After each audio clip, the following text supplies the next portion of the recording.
Hello दोस्तों, SC Bose classes में आपका स्वागत है। आज मैं आप लोगों के लिए क्लास 8 साइंस का मॉडल पेपर लेकर आया हूं, वो भी विथ एक्सप्लेन। तो ध्यान से देखें और वीडियो को लाइक करें, सब्सक्राइब करें और शेयर ज़रूर करें।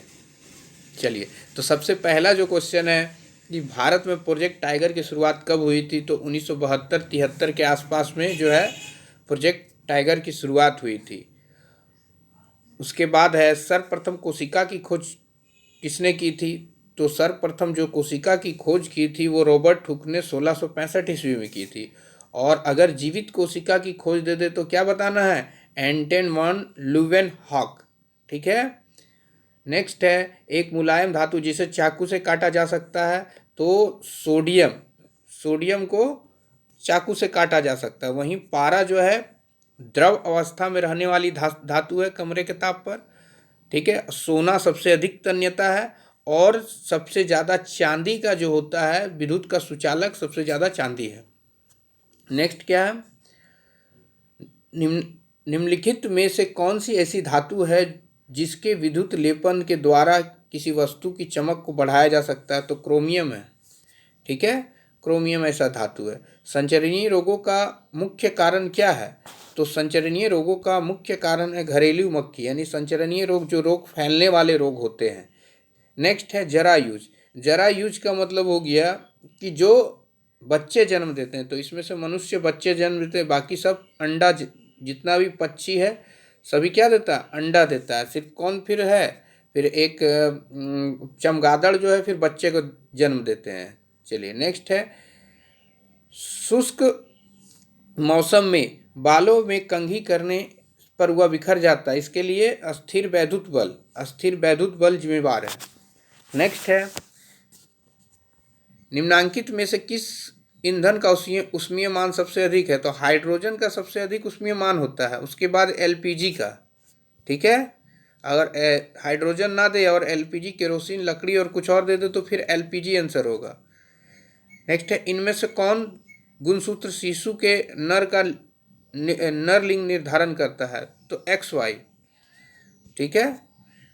नेक्स्ट है मानव नेत्र में वस्तु का प्रतिबिंब किस भाग पर बनता है। तो मानव नेत्र में वस्तु का प्रतिबिंब बनता है आपका रेटिना पर। नेक्स्ट है खरीफ फसल का उदाहरण है। खरीफ फसल का उदाहरण क्या है। तो खरीफ फसल का उदाहरण है धान है। ठीक है। फिर उसके बाद आपका कपास जो है इसमें आ जाता है, गेहूँ, चना, मटर, ये सब जो है आपका रबी फसल के उदाहरण है। सौर परिवार में कितने ग्रह हैं। तो सौर परिवार में कुल 8 ग्रह है। ठीक है, कौन कौन से हैं, बुध, शुक्र, पृथ्वी, मंगल, है ना।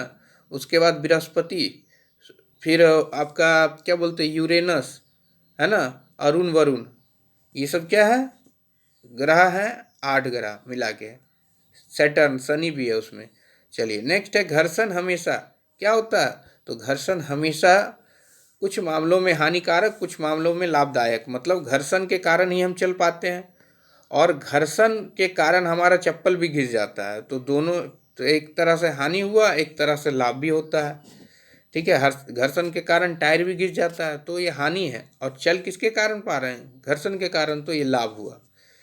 तो कुछ मामलों में लाभ, कुछ मामलों में हानि। पैराशूट बनाने में किस रेशे का उपयोग किया जाता है। तो नायलॉन का उपयोग किया जाता है। किसका उपयोग किया जाता है, नायलॉन का। मानव के कानों के लिए श्रव्यता प्रास क्या है। तो मानव के कानों के लिए श्रव्यता प्रास जो है आपका 20 हर्ट्ज से 20,000 हर्ट्ज तक मनुष्य जो है सुन सकता है। किस यंत्र के उपयोग से भूकंप की तरंगों को रिकॉर्ड किया जाता है। तो भूकंप की तरंगों को रिकॉर्ड करने के लिए सिस्मोग्राफी यंत्र काम आता है, लेकिन इसको हम लोग क्या बोलते हैं, भूकंप लेखी बोलते हैं, और उसको मापा जाता है रिक्टर पैमाना पे। चलिए, लेकिन आंसर इसका क्या, भूकंप लेखी। रिकॉर्ड करने के लिए भूकंप लेखी होता है, जिसको सिस्मोग्राफ कहते हैं। चलिए नेक्स्ट है 17 का जो है विश्व तापन का प्रमुख कारण क्या है। तो विश्व तापन जो है ना, कार्बन डाइऑक्साइड का मात्रा, CO2 की मात्रा पृथ्वी पर बढ़ेगी तो जो है ग्लोबल वार्मिंग होगा। ठीक है। संकटग्रस्त प्रजाति है, इसमें संकटग्रस्त प्रजाति कौन है? तो इसमें संकटग्रस्त प्रजाति बाघ है। बाकी सब आपको मिल जाएगा जनरली, लेकिन बाघ जो है जल्दी देखने को नहीं मिलता, इसलिए संकटग्रस्त है। चलिए आगे है, जंतु कोशिका में क्या अनुपस्थित होता है? तो जंतु कोशिका में जो है, जंतु कोशिका में जो क्या उपस्थित नहीं रहता है? तो जंतु कोशिका में आपका जीव द्रव्य उपस्थित, सॉरी इसका जो आंसर होगा कोशिका भित्ति। क्या होगा? कोशिका भित्ति उपस्थित अनुपस्थित रहता है, यानी उपस्थित नहीं रहता है, बाकी सब तो उपस्थित रहता है। चलिए नेक्स्ट है, जल के शुद्धिकरण में किस अधातु का उपयोग होता है? तो जल के शुद्धिकरण के लिए क्लोरीन का उपयोग करते हैं, ठीक है। क्लोरीन को हम लोग क्या कहते हैं? विरंजक चूर्ण कहते हैं। चलिए नेक्स्ट है, विश्व के पहले प्रतिजैवी का नाम पेनिसिलिन था। विश्व के प्रथम जो प्रतिजैवी खोजा गया था वो पेनिसिलिन था। नेक्स्ट है,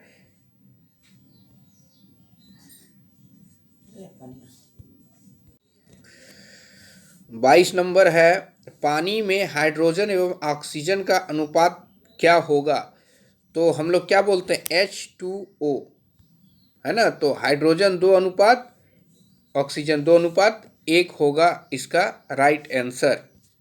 चलिए नेक्स्ट है कि निम्न में से किस जीव में द्विखंडन द्वारा जनन होता है? तो द्विखंडन द्वारा अमीबा में जनन होता है, ठीक है। अमीबा इसका राइट आंसर होगा।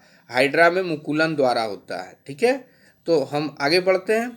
24 द्रव का दबाव गहराई के बढ़ने से क्या हो जाता है?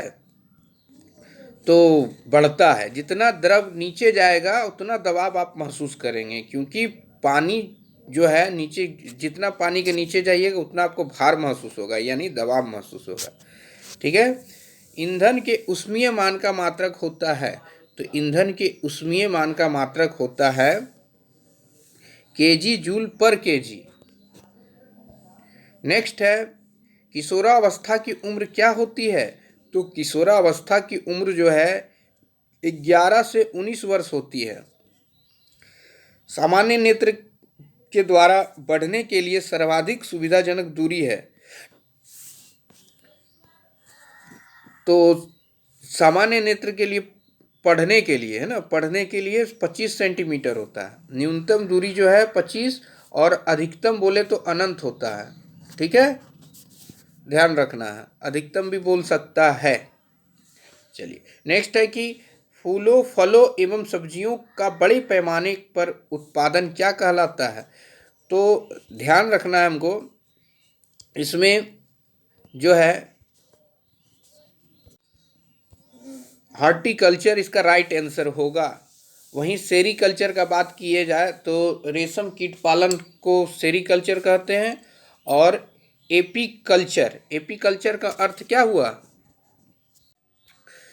मधुमक्खी पालन एपीकल्चर होता है। हॉर्टिकल्चर फलों का उत्पादन और सेरीकल्चर रेशम कीट पालन। चलिए नेक्स्ट है, किस ग्रह को प्रभात का तारा एवं संध्या का तारा कहा जाता है? तो शुक्र को कहा जाता है, ठीक है। जुड़वा बहन भी बोला जाएगा पृथ्वी का, तो शुक्र को कहा जाता है। नेक्स्ट है, किस आकृति की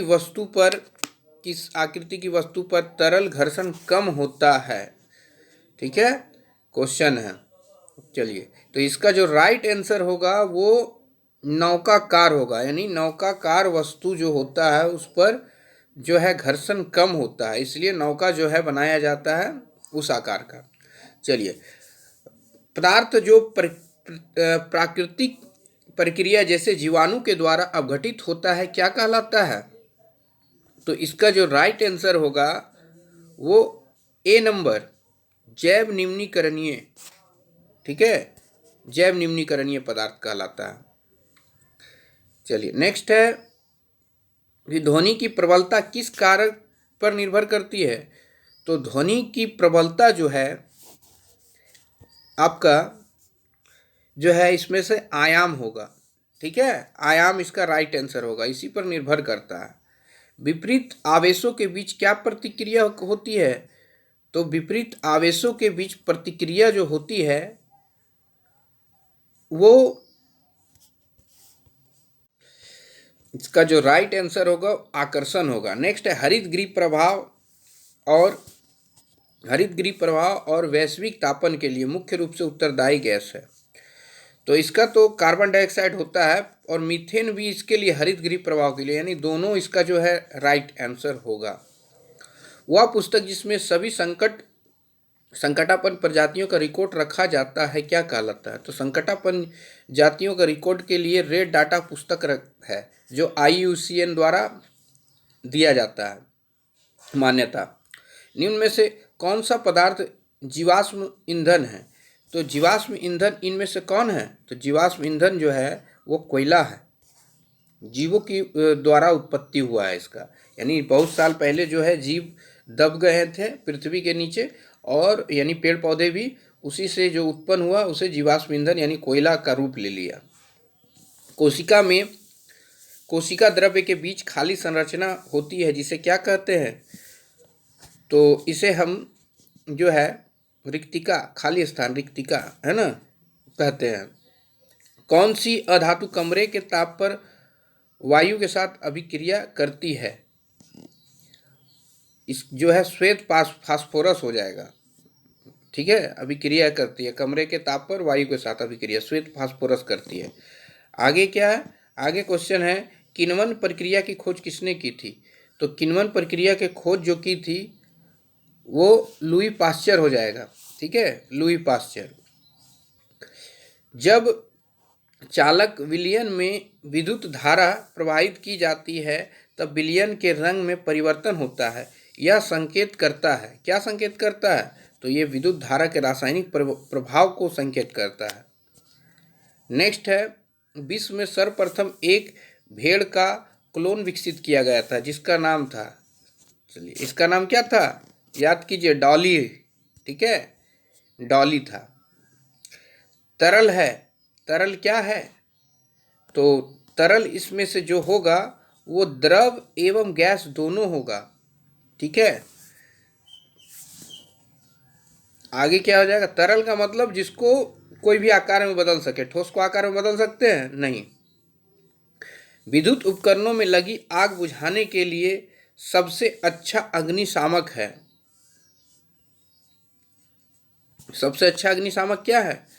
तो सबसे अच्छा कार्बन डाइऑक्साइड, यानी ठोस कार्बन डाइऑक्साइड जो है उससे जो है आग को बुझाया जाता है, इसलिए कार्बन डाइऑक्साइड इसका जो है राइट आंसर होगा। नेक्स्ट है लड़कों के गले के सामने उभरा हुआ भाग है ना, क्या कहलाता है? इसको एडम्स एप्पल या कंठमणि कहते हैं। चलिए नेक्स्ट है श्वेत प्रकाश कितने रंगों का होता है? तो श्वेत प्रकाश 7 रंगों का होता है। इंद्रधनुष देखा है ना आपने, कितना रंग का होता है? 7 रंग का। चलिए आगे क्या है? 45 हो गया। 46 में एक स्थान पर एक ही प्रकार के बड़ी मात्रा में उगाए गए पौधों को क्या कहते हैं? तो उसको फसल कहते हैं, ठीक है। खगोलीय पिंडों के यानी बहुत सारा, जो पहले ध्यान दीजिए इसमें कि बहुत सारा फसल एक जगह, जैसे धान का फसल लगा हुआ है तो इसको फसल ही तो कहेंगे, है ना।